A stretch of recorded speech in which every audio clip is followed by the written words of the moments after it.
Good morning and welcome to Biocon's quarterly earnings for Q4 FY17 and of course for the full year of FY17.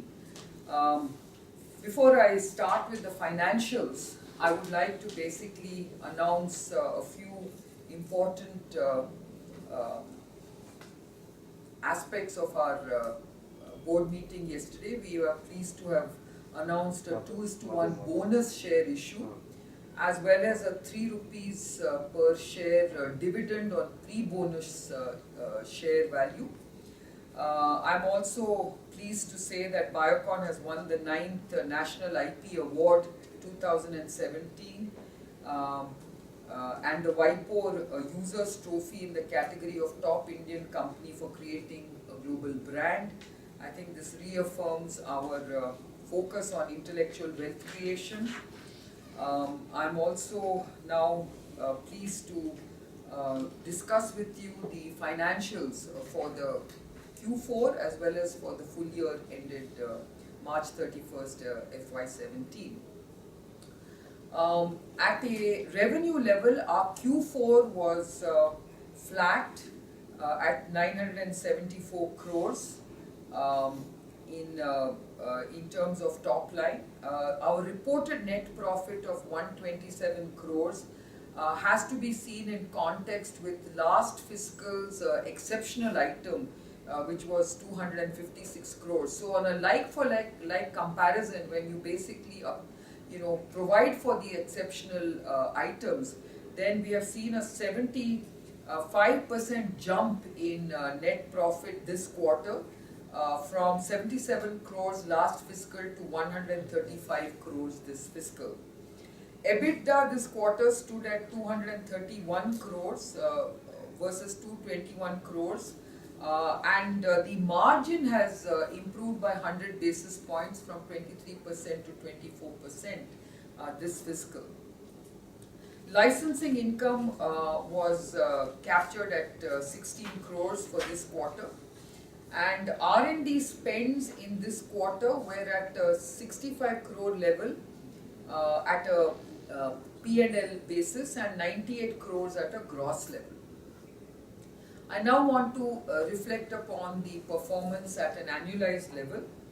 We closed this fiscal with a strong revenue growth of 18% and registered 4,079 crores of top line versus 3,460 crores of top line last fiscal. The reported net profit for FY17 increased 11% to 612 crores against 550 crores in FY16. Net profit in the previous year has been boosted by an exceptional income, if you remember, of 147 crores. So adjusting for the exceptional item, net profit for FY17 has actually jumped 54% to 620 crores. Our EBITDA for FY17 rose 34% to 1,137 crores from 847 crores last fiscal, and EBITDA margin actually has expanded to 28% from 24% last fiscal. Licensing income has also increased 35% from 108 crores the previous fiscal to 144 crores this fiscal. And in terms of our annualized R&D spends, the net level was at 267 crores versus 402 crores at a gross level. So all in all, I believe that we've had a very strong financial year, FY17. And I will now basically comment on some of the segmental aspects of our business. The most important segment, as you know, for Biocon going forward is the biologic segment. Biologic segment was at 119 crores for the quarter, but we reported a very strong annual growth of 34% to 458 crores this fiscal. Growth this fiscal has been ascribed to higher insulin sales, which was attributed to the offtake agreement that we signed with the Malaysian government, and this was the first commercial sale from our Malaysian facilities.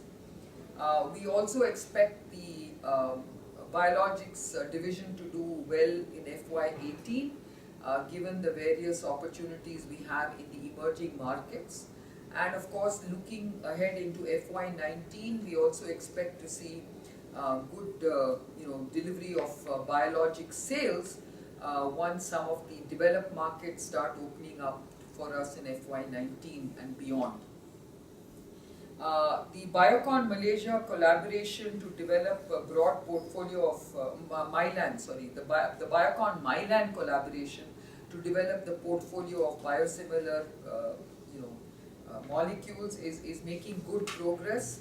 As you know, we have already submitted 3 dossiers which are under review by EMA, which is basically pegfilgrastim, insulin glargine and trastuzumab.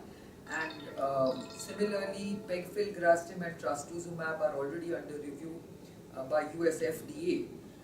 In fact, we have been inspected by US FDA for our trastuzumab very recently, and pegfilgrastim as well, and we hope that the target action dates given to us by US FDA is something that we look forward to for both these programs.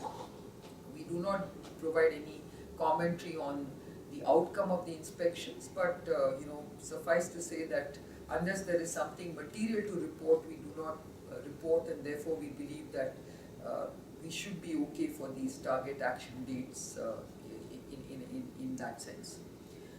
In terms of our insulin glargine for US FDA, we are going to be submitting that dossier very soon. So that will be the 3rd dossier to be submitted to US FDA. Apart from that, we have also basically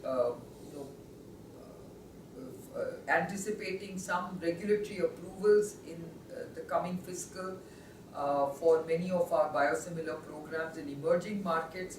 So all in all, I think the biologics business is beginning to look in a state where it will start gaining momentum and traction, and hopefully FY19 and onwards we should see some good progress in both the developed and developing markets in terms of our presence in biologics across these markets. Now coming to the other segments, I would just like to basically focus on small molecules, where we have reported 387 crores in terms of Q4 and 1,587 crores at an annualized level, which actually indicates a good growth of 14%. Statins and immunosuppressants continue to do well, especially rosuvastatin and pravastatin. And of course, on the immunosuppressants front, tacrolimus and mycophenolate continue to boost this growth and performance in small molecules. We also are addressing the branded formulations business, where we have seen certain green shoots, I would say, in our India branded formulations business, though at a consolidated level, which looks at both our branded formulations business in the UAE and India, we have reported a 25% growth during Q4 at 131 crores, and at a full year level we have actually reported a revenue of 549 crores. We have had certain challenges this fiscal because, as you know, our leading brand Abraxane has been withdrawn from the market because of the licensor taking this unilateral decision, and we have of course made a lot of progress in our flagship brands, especially Insugen and Basalog, which continues to grow pretty well. We now want to reinforce our focus on trastuzumab, Canmab, which as you know recently has got a respite from some of the litigation and other aspects that have basically constrained us from really taking full advantage of this very important life-saving molecule. In terms of novel molecules, we are also making a lot of progress. I would like to say that insulin tregopil continues to do extremely well. We are beginning to start our pivotal phase 3 trial in India for type 2 diabetes for this very exciting program. And we also expect to do a phase 1 trial for type 1 diabetes for the same molecule, because we do believe it's a game-changing postprandial insulin molecule that can actually, if successful, be a huge opportunity for Biocon. Itolizumab continues to progress well.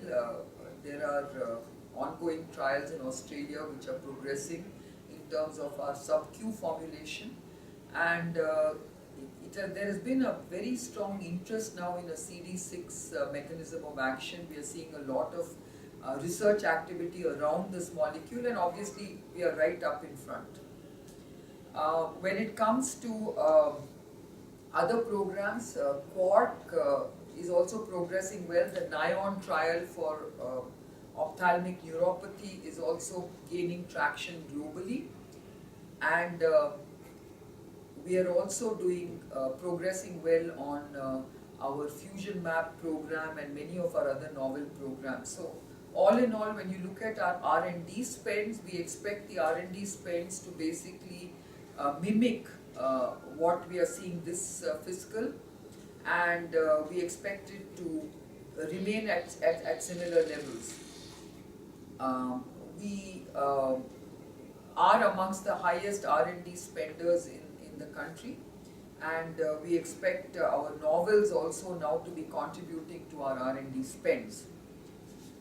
In terms of our research services business, Syngene registered and sales at a standalone basis of 1,272 crores for FY17, and translating into a 14% growth and 24% growth in EBITDA at 478 crores and PAT at 287 crores. Which is a reported growth of 19%. In terms of the contribution of Syngene numbers to Biocon's financials, Syngene has contributed 272 crores for Q4 and 1,138 crores for the full year.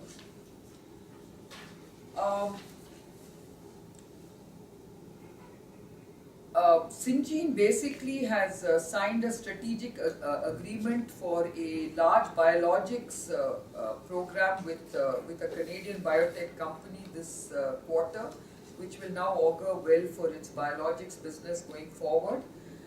It has also signed up with several other companies for various research services programs. So all in all, I would say that the Biocon group has had a very strong showing this fiscal. This quarter has been a bit muted, largely because of phasing issues. But other than that, I think for the annual performance, which is how our business needs to be viewed, we feel that we've had a very good set of numbers. We move into FY18 with a few headwinds, I might add. Some of them being an appreciating rupee, the uncertainties around GST, and some of the regulatory delays that we are seeing in recent times in emerging markets. If all those headwinds start easing, I think we can look forward to another good year ahead. Thank you.